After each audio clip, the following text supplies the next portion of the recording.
Good morning, everybody. Corey Hughes, Bloody History. And today we're going to wrap up A Mother in History. So, I was able to find a softcover edition. This is actually a second edition that I'm holding in my hand.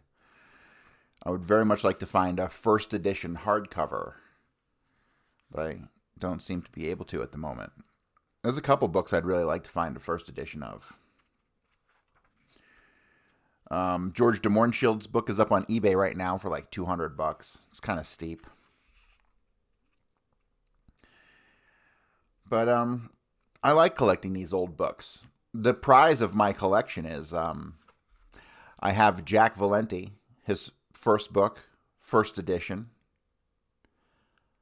signed to Frank Church and his wife Bethany. That might be the greatest autograph in history from Jack Valenti.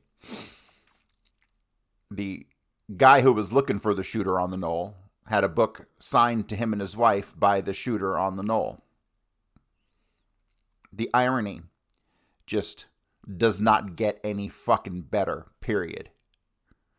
At all. It's like having a fucking Sherlock Holmes book signed to Dr. Moriarty. It just doesn't really get any better.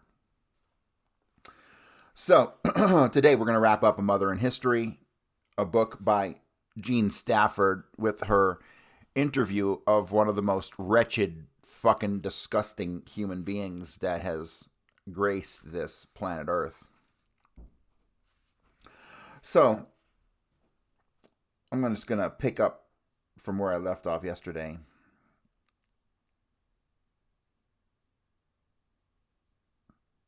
I gave up counting on the disclosure of the exclusives she had hinted at.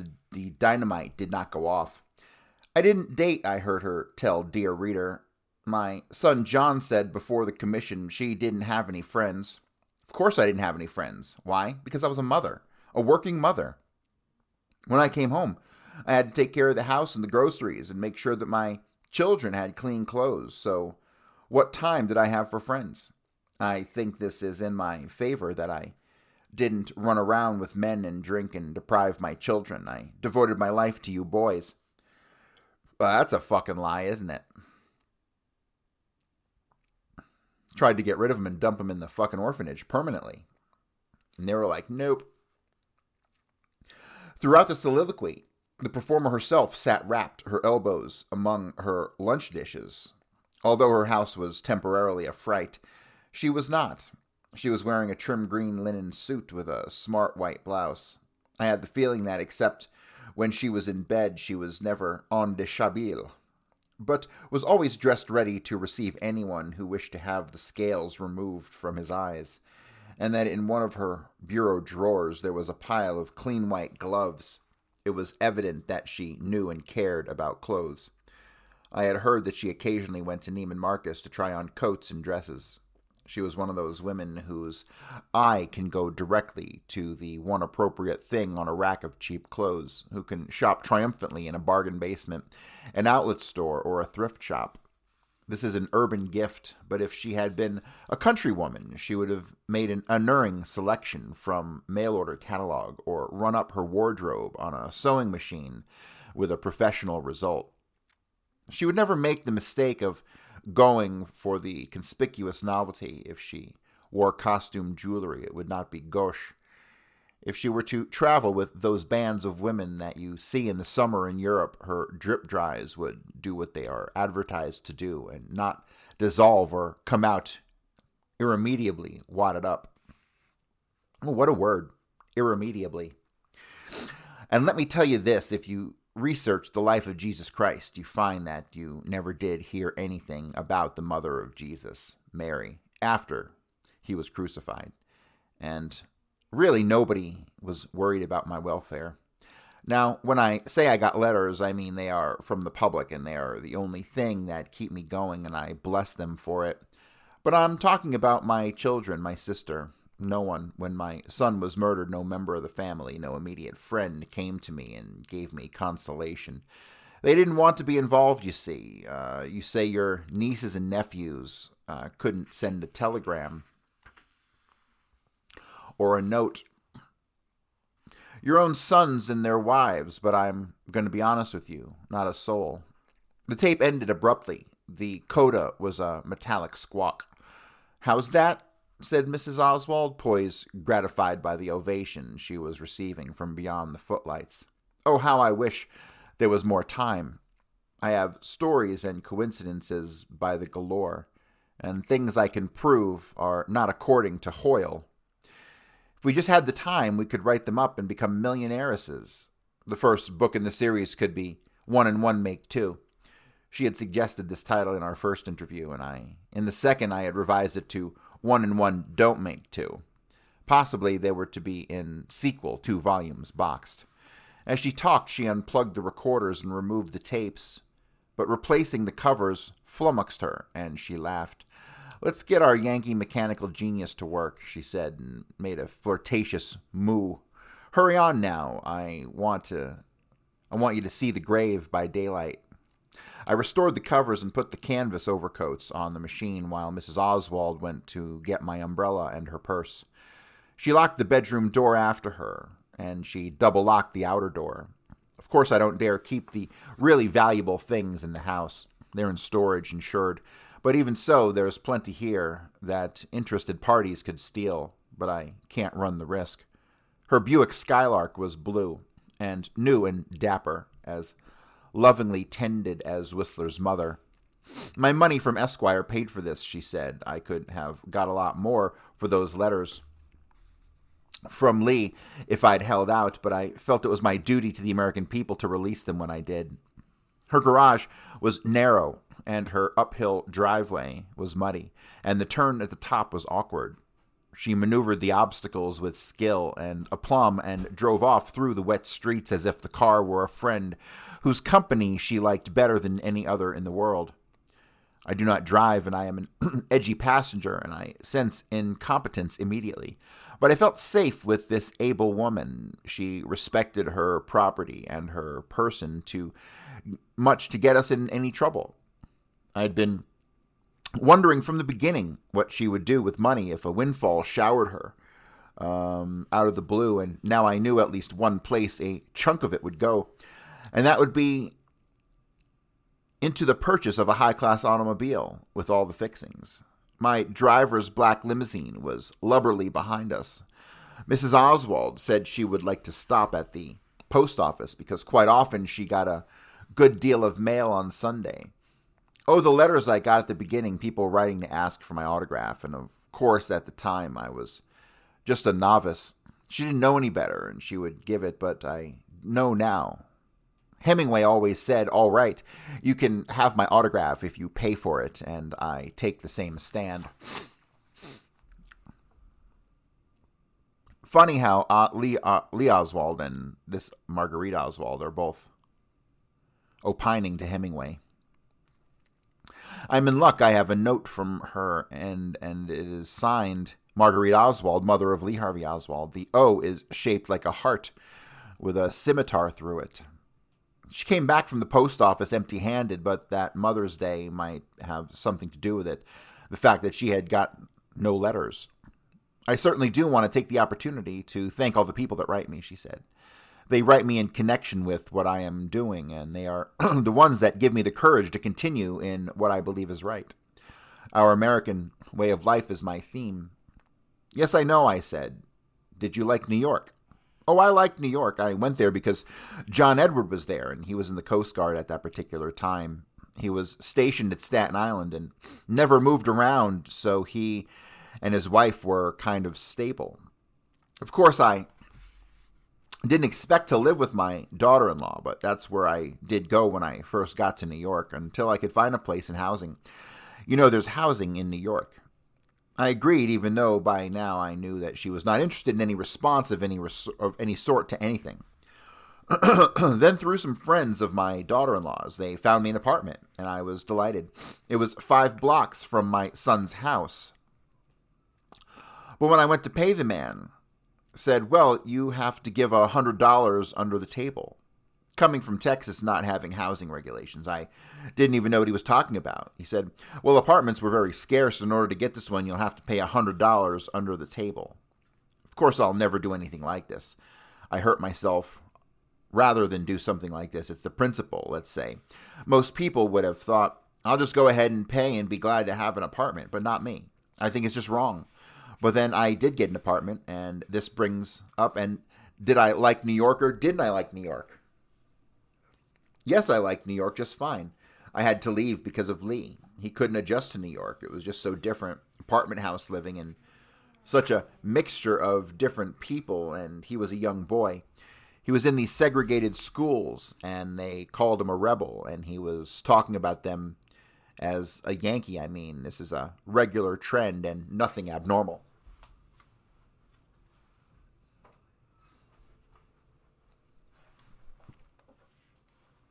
Every Sunday, we would go to visit the Museum of Natural History or the planetarium, and we'd have dinner at Rockefeller Center. When I would go to work on Monday, they'd say, well, Oswald, tell us New Yorkers what you found out about New York. I may go to New York one of these days. I like to travel. Just like Lee. He was in the Philippines. He was in Corregidor. He was in Formosa, which is Taiwan. He was in Japan, so he's been all over besides Russia. That boy was being trained.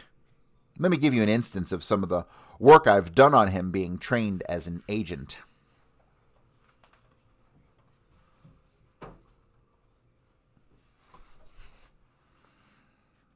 I received this letter from him on November 8th, 1961, and on the back of the letter, it said name, address, male, occupation, and then something I couldn't make out. It looked like a 4 and a 1, and then it had a post office box 703 in Washington, D.C. When I received this letter, I wrote asking them to tell me about my son because he was in Russia, and I said on the back of this letter there was this post office box number. Do you know my letter was not answered or returned to me? Now, this is significant. The box number has that letter to this day. And do you know who the box number is? It's the Veterans of Foreign Wars in Washington, D.C. So this is just a little part of my research of Lee. Very interesting. So you have her receiving a letter that has a P.O. box address in Washington, D.C., which goes back to the Veterans of Foreign Wars. I wonder if this letter is available in the Warren Commission documents or anywhere else. It seems pretty significant. The sun was fully out and on either side of the broad highway. A wavering effluvium. What effluvium? What is an effluvium? Jesus Christ. Okay, when you see words like this, it's people trying to sound smarter than they really are. Okay? Don't use words like effluvium, ever. A wavering effluvium rose from the flat fields. Herds of Hereford whitefaces grazed in the pastures between the archipelagos of oil drums. The scene looked like a photograph for a geography book in a chapter on principal industries of the states. And here's another thing I just can't swallow. Lee said he was a Marxist. He went to Russia with all the publicity. He had a Russian wife. We know all these facts, and he was giving out fair play for Cuba literature. I don't know. They say could have been any kind of literature. Someone said to me, Ms. Oswald, you're just too easy. How do you know it was fair play for Cuba literature? Well, now since I read the Warren Commission report, I will admit it probably was fair play for literature. Her slips of the tongue and elisions through arresting did not, I think, have any oblique meaning. They happened most of the time at any rate, simply because she talked so fast. So there's nothing new. There's nothing to show he did anything shady. He was on a television program on WDSU in New Orleans. He said he was a Marxist, not a communist, a Marxist. There was a difference, and Marina said there was a difference. I don't know about that, but you do have a higher up, and you do have an extrasensory perception, and the truth, I think, always prevails. Tomorrow I will show you a picture that will just show how wrong they were in Washington. I won't be here tomorrow, I said. Oh, yes, I keep forgetting you have to go back to Boston. She stopped for a light, and when it had changed and we sailed on, she said, "I have enough material for at least 5 books. I could write one just on Mrs. Payne alone. Her testimony is really something to break down. And books, I don't know how many books I could write about Lee and the way things happened to him and all this. Now there is a good instance. When we came to Texas from New Orleans, he entered Arlington High School. He entered in the end of September when school opens, and then he joined the service on October 17th. That's not true. He joined on October 24th, right? Here we have a 1-week gap again, ladies and gentlemen, from the 17th to the 24th. Just like we have indication on the Biloxi orders sent to Powers, or they're a week off.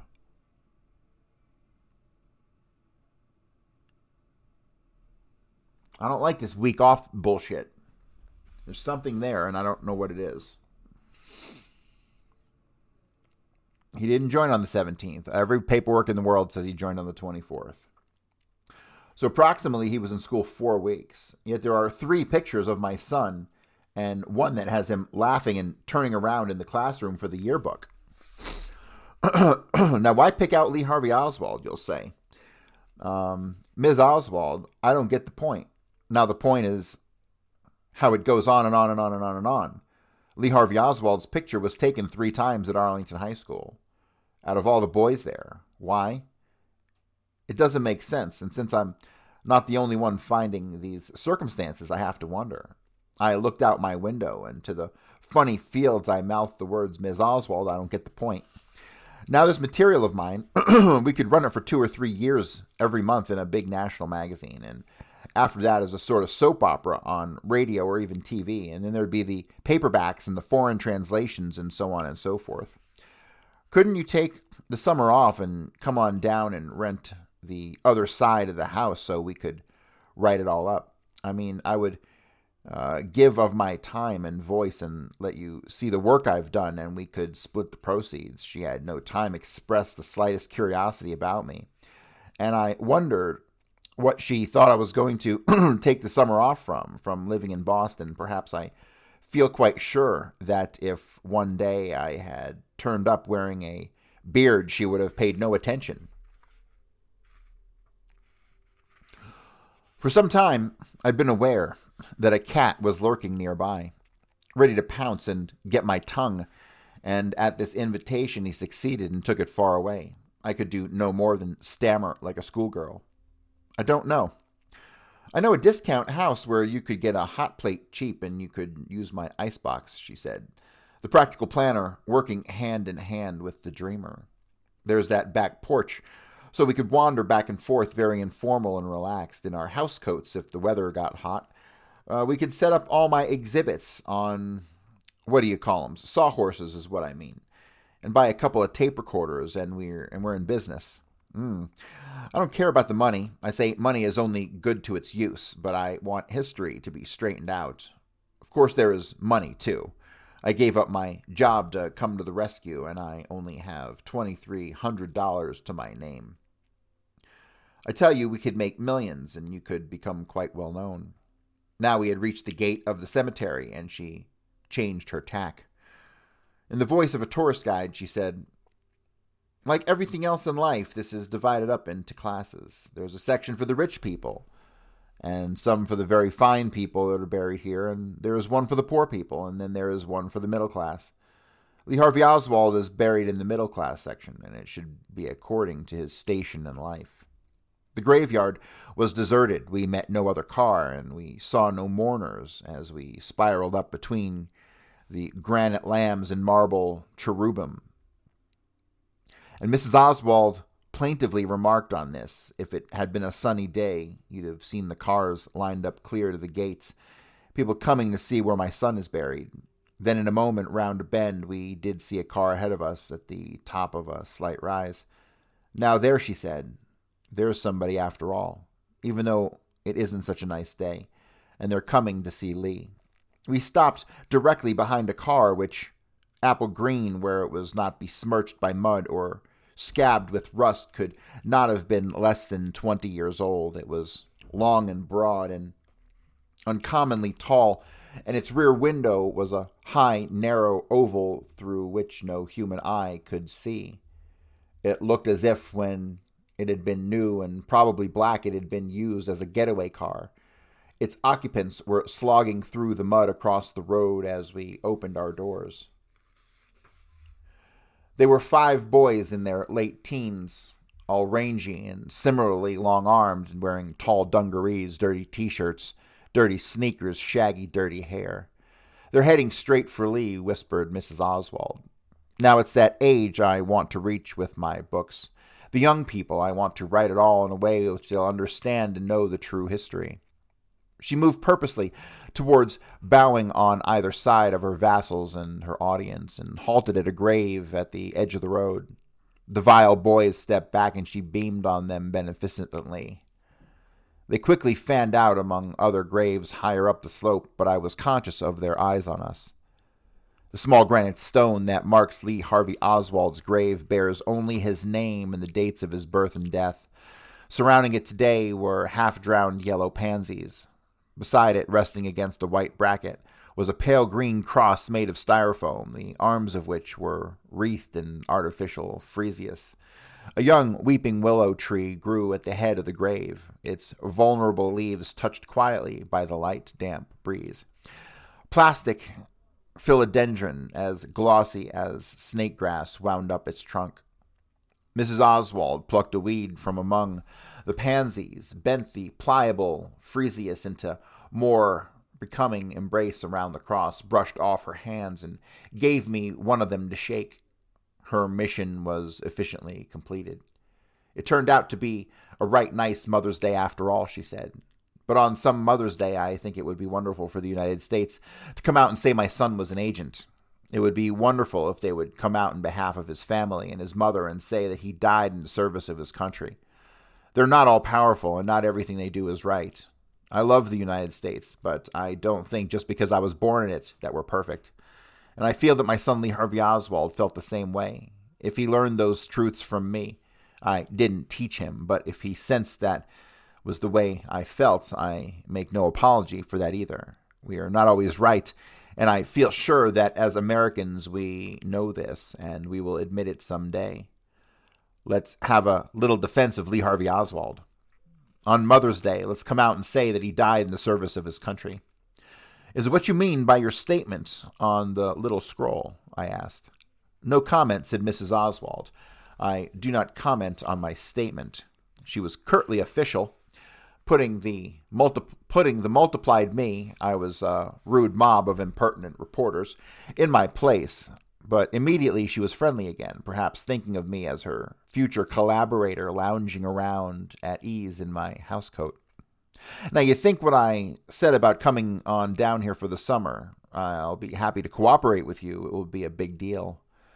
She dismissed her troops and got into her car, waved absent-mindedly, and drove off. As soon as she was gone, the 5 sightseers converged upon the grave, and my driver, as he opened the door for me, said, "I don't like the looks of them. They had a guard on the grave up until a while back. I reckon the figure nobody cared about it no more." We were silent for several miles, and then he said, "The day happened. I was hauling some folks from Love. Prettiest day you ever did see, and all of a sudden we heard it on the radio that the president was dead.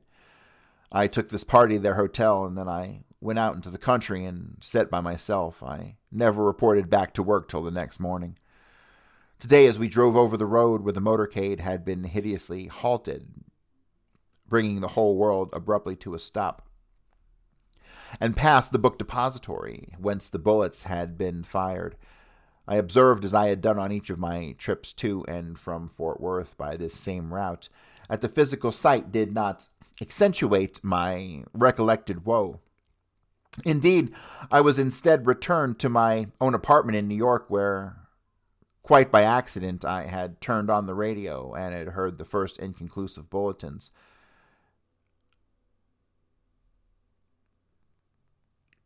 Hang on a second. What did she just say?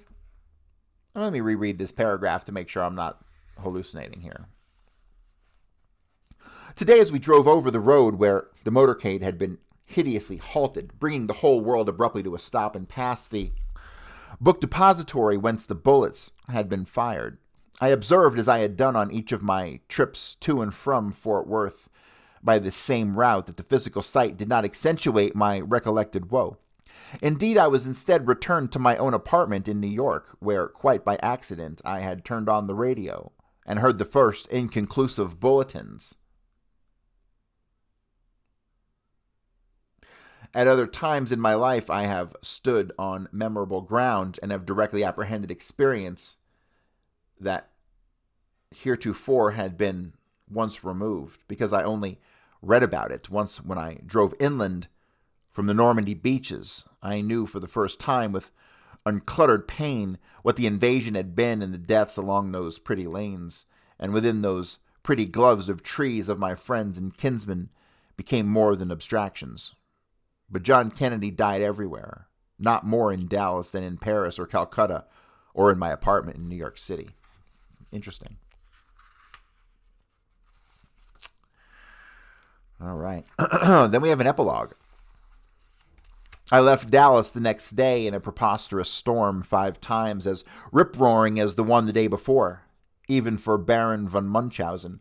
It was laid on too thick, the rain much wetter than in any other I had been ever soaked by, came down hell-bent for election, and the lightning was a stretch on the imagination. My plane was 2 hours late getting in from El Paso, and then for another hour after it did get in, it sat on the field unopened.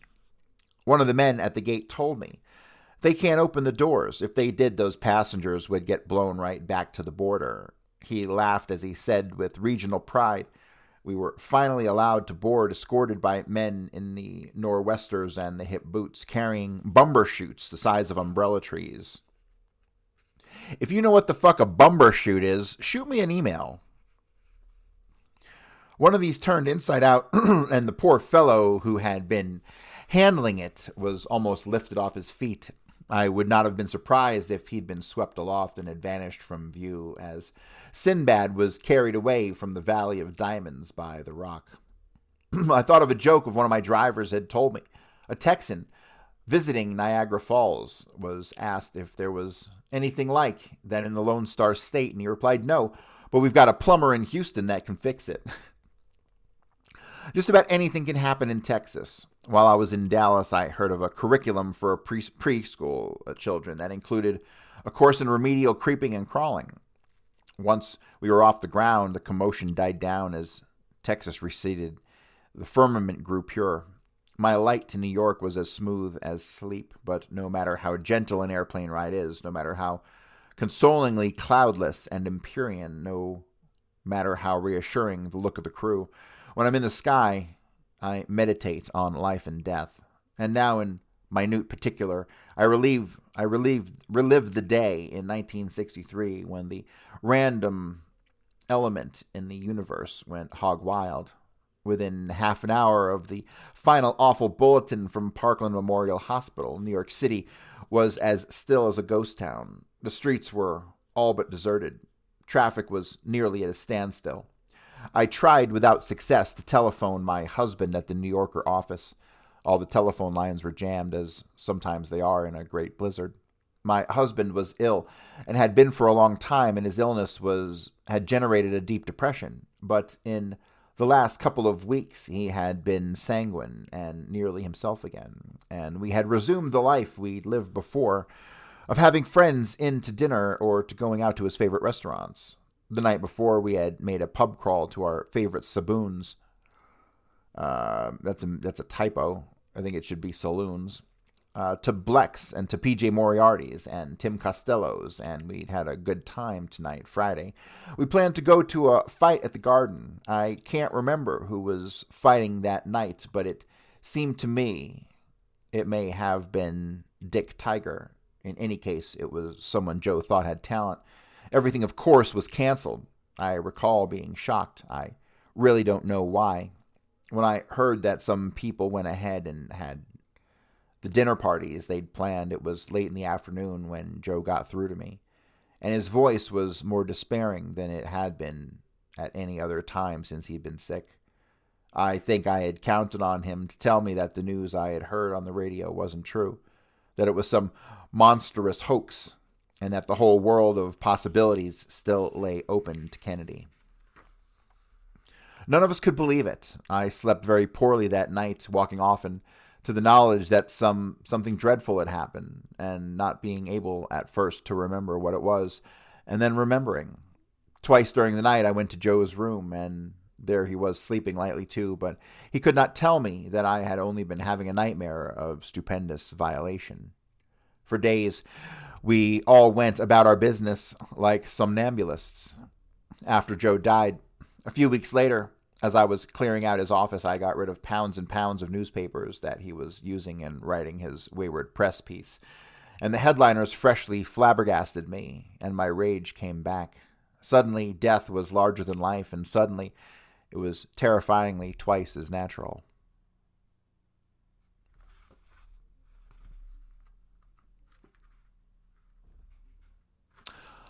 Well, we have an appendix here, which I'll go ahead and I'll read this appendix. Mrs. Oswald claims the famous picture of Lee Harvey Oswald with his guns was fabricated. And she said, well, actually, my son has never been indicted for the murder of President Kennedy, Officer Tippit, or the shots at General Walker. This is their evaluation. Now, I expect to evaluate their findings a little differently as prior testimony. I've been showing the inaccuracies, but since this is the 20th century, I would hope that pictures would do it. I have many pictures in my possession which prove that these are not according to Hoyle, and the main picture I have is of my son, Lee Harvey Oswald, exploited in the February issue of Life magazine, 1963, as the assassin of and killer of Tippit. And the gun, this picture is fake. I have many, many articles, many books saying it's a fake. It was told that it was a fake before the Warren Commission, and they go into great detail about this picture and finally come up with the conclusion that the magazines and newspapers that had this particular photograph admitted that they inadvertently removed some of the parts from the gun from the picture. Now that we have 3 or 4 pages on this, and it's very official, and it looks like it's really the truth, I'm sure they were honest about it, and they believe it. And I'm going to ask only one question and answer it myself. Mrs. Oswald, what gives you the authority, just a laywoman, to contradict the Warren Report findings where they had experts testing the negatives in the photographs? Well, I went about it in just a little different way. The exact date in April that this photograph was supposed to have been made at 214 Neely Street down in West Texas, and taken by my daughter-in-law, Marina. I thought it was taken in New Orleans on Magazine Street. Marina Oswald, I took the pictures with the same camera. I have proved in 1964 that this picture cannot be taken because of the foliage. I went back in December 64 and I took the yard again, which showed the same background as the picture in Life magazine. Now in 1965, April, just a few weeks ago, I went back to 214 Neely Street and I took photographs again, and I'm in the picture each time. You can see only my face because of the foliage, which has to prove that this picture was taken right before the assassination as a plant or immediately after, which would be in the month of November, when this foliage wouldn't be like it would be in April. Now I have these pictures, and I would like someone to call my hand on this, someone official. Let's get the ball rolling. That's an interesting observation. I haven't heard that before, that the foliage is wrong for the month of April.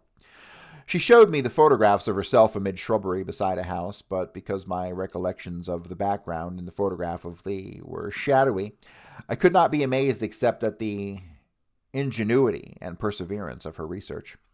The day before, in her excoriation of Mrs. Payne, she had said, and one thing that insults my intelligence, the morning after, when we had left, Marina and I had left with the Life representative at 10:30 in the morning. It says that the police came back to the house later on. So she went to the grocery store and told them to go ahead and search the house. Now, I don't know. I just don't swallow some of those things, particularly when they go on and on and on. And I say it's possible the woman would give the police and say, invite them in. You say, go in the house and I'm going to go to the grocery store. Well, this was the time they found the pictures. This was the time when the police found the pictures that were in the garage, when Mrs. Payne wasn't home and she didn't know anything about the pictures. It was proved in the Warren Commission report. The Dallas police called that night and asked Mr. Payne to come to the station and identify the pictures, and he told them that they found the pictures in his garage. Well, there was much more to this, but they This will give you just an idea of the many lies. Her voice was at its most impassioned, at her face at the pinkest and with indignation when she talked of the pictures, but the enigma is beyond my education. Section 2. John Edward Pick, in fact, lived on 92nd Street between 1st and 2nd Avenue. Bear in mind, he was stationed on Staten Island, a distance of nearly 15 miles. Hang on a second. 92nd Avenue between 1st and 2nd Avenue. Diana, can you check that and verify that that's John Pick's address up there, or is this a different address we're dealing with? Because I think it might be. Bear in mind that he was stationed on Staten Island, a distance of nearly 15 miles. Mrs. Oswald had an apartment in the Bronx, but one of the jobs she had took her daily to 42nd Street in Manhattan, and at another time she worked at Martin's department store in the downtown section of Brooklyn. So that she must have traveled almost an hour by subway. Surely the least agreeable means of transportation in the world. Why did she not get a job nearer her apartment or an apartment nearer her job? When she released her son's letters from Russia, she said in her explanatory notes that the reason Lee Harvey had written to her at so many different addresses was that she was a practical nurse and moved from place to place as her services were required, but she was not always a practical nurse. And the Warren Report I have indicated shows that in both New Orleans and Fort Worth, she moved continually. Since the assassination, she had at least 3 different addresses.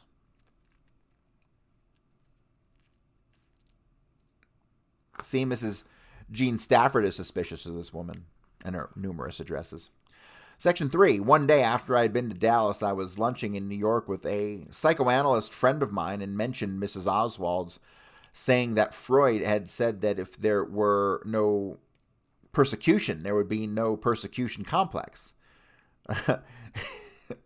I like that attitude. He told me that Freud had indeed written something in the essay Certain Neurotic Mechanisms in Jealousy, Paranoia, and Homosexuality that could be so construed through either, on one hand, a superficial reading, or, on the other hand, a very attentive one. I have looked at the essay, but I am altogether out of my depth and leave the interpretation to the doctors. What interests me and what interested my friend is how Mrs. Oswald came by this esotericism.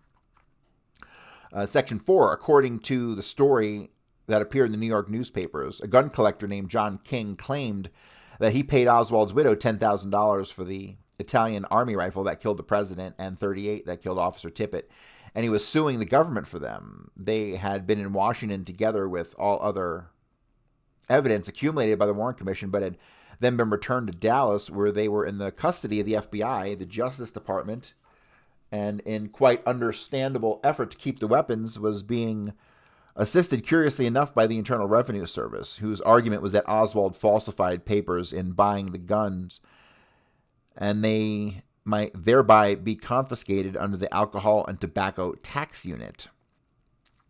The technicality applies for items for which less than $2,500 was paid, and while King said that he paid $10,000, Oswald is said to have bought the rifle for $19.95 and the pistol for $29.95. On November 2nd, 1965, President Johnson signed a bill authorizing the federal government to take ownership of that rifle that killed President Kennedy. The new legislation authorizes the Attorney General to designate as federal property items of evidence collected by the Warren Commission. And that does it, ladies and gentlemen. On the back, this is God, is this nostalgic. On the very back page is you can cut this out and send in 1995, and you can get a bunch of other stuff. But that's not 1995 like when I grew up. It's only $1. Report of the Warren Commission for $1. The witnesses highlights of the hearing before the Warren Commission of the assassination of President Kennedy for $1. Jesus Christ, I was born in the wrong era, ladies and gentlemen. I should have been born in 1928. That's when I should have been born. I would have been 18 in 1946. I would have missed World War II. And could have lived through the golden era of America. But that, ladies and gentlemen, was A Mother in History. I hope you guys enjoyed it, because I did. There's a couple good nuggets in there, and thank you to Diana for the recommendation. But that's going to do it for me today, guys. We will be back with more. Let me see. Is there anything worth updating you on my research? Yeah, I finally found a document written by John Caro, who was Oswald's probation officer up in New York, that Oswald actually went to PS 47. And he's got the absentee days and all that stuff. So we've been lied to once again, ladies and gentlemen. He didn't go to PS 44 in the Bronx, or two different PS 44s in the Bronx and Manhattan. He went to PS 47. And then when he was transferred to PS 44 in the Bronx, he never went. So that's all I know. Still digging in to see if he ever actually did show up at the PS 44 in the Bronx. But as of right now, it's looking like he went to PS 47, not PS 44. And when he transferred, he didn't show up. Which is weird, because this is all being written up in May of 1953. But I've got him starting in March of 53 with a steady fucking record all the way through January of 54. Explain that one. All right, guys, thanks for tuning in, and I'll be back soon.